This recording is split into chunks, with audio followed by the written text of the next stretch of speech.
Bonjour à tous, Franck Muller de Lyon. Bien, nous allons parler du dernier week-end, encore les gilets jaunes. Alors effectivement, la semaine dernière, le ministère de l'Intérieur annonçait un chiffre de 50 000 personnes, qui avait mystérieusement doublé en quelques heures d'ailleurs. Cette semaine, ils évoquent un chiffre encore plus bas, 32 000 participants pour la France entière, alors que les vidéos qui circulaient sur les réseaux sociaux montraient qu'il y avait une certaine mobilisation qui était encore plus forte que la semaine dernière, non seulement à Paris, mais en province aussi. J'ai vu d'ailleurs des images très très violentes des interventions des CRS à Bordeaux. C'est vraiment la dictature. Bon, la propagande d'État, les menaces n'ont pas écorné la motivation des manifestants et a même fait sortir davantage de monde. D'ailleurs, le syndicat France Police, heureusement qu'ils sont là, a estimé qu'il y avait 360 000 personnes à 17 heures, contre 32 000 pour le ministère de l'Intérieur, qui avait mobilisé quand même 80 000 membres des forces de l'ordre, ce qui faisait quand même un effectif de 3 policiers pour un manifestant. Même dans les pires dictatures de la planète, aucun gouvernement ne met un manifestant face à 3 policiers. Quel zèle!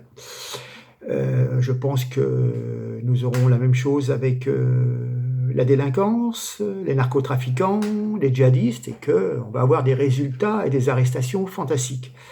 Vraiment, ils se foutent de notre figure. Enfin, 3 fois plus de policiers que de manifestants, n'importe quoi.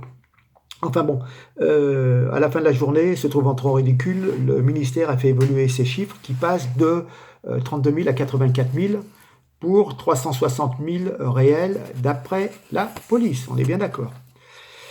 Bien, enfin, il y a une chose à constater, au bout de 2 mois quand même, le peuple s'est réveillé.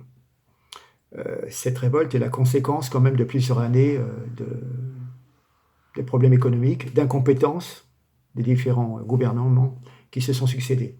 De plus en plus de gens deviennent nécessiteux. Petit à petit, la fin du mois s'avance. C'est plus le 20 du mois, le 15, parfois le 10. Quand l'échéance du loyer est passée, il reste pratiquement plus grand-chose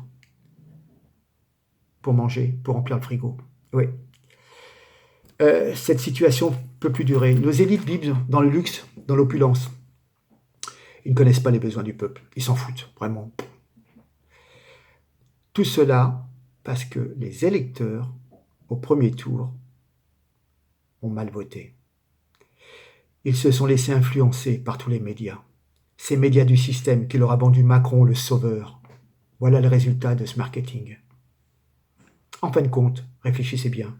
C'est l'économie qui dirige la politique et non l'inverse. L'État est complètement aliéné aux grands groupes industriels, aux banques, aux lobbies. Tout est bon pour faire du fric, sans regarder les conséquences sur les hommes, la nature. Sachez que en 2017, 82% de la richesse mondiale créée s'est retrouvée dans les poches de 1% de la population. Nous n'avons que des miettes, comme des pigeons. Si, tout à fait. Maintenant, je voudrais revenir sur nos intellectuels, les donneurs de leçons qui critiquent. Un beau spectacle que donnent les intellectuels, on pourrait dire les intellocrates français. Vous savez, ceux qui sont toujours prompts à soutenir les rebelles des pays du Sud, ou qui incitent leur gouvernement à les soutenir militairement. Et vas-y, je démolis Kadhafi en Libye, ça y est, on va aller en Syrie, on va abattre Bachar el-Assad. Toujours les donneurs de leçons. Et voilà, une révolte secoue la France depuis bientôt 2 mois. Ça pète de partout. Les autoroutes sont bloquées, des radars détruits, des magasins pillés, des voitures incendiées, sans compter un nombre important de blessés à cause de l'usage disproportionné du flashball par les forces de l'ordre. Et nos intellectuels dans tout ça, Bernard-Henri Lévy, l'ange gardien de tous les rebelles du tiers-monde, va-t-il apporter son soutien aux Gilets jaunes?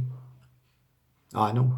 Depuis son palais de Marrakech, il les traite de gilets bruns et parle de nuit des petits couteaux.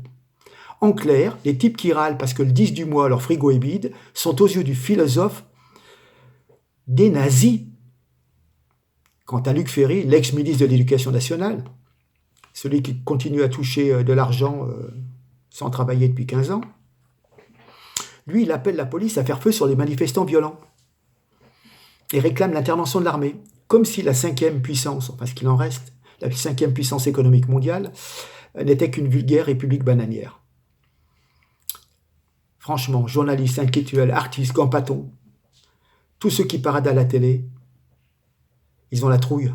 Ils ont la trouille de perdre leurs avantages matériels et leur suprématie sociale, une trouille bleue.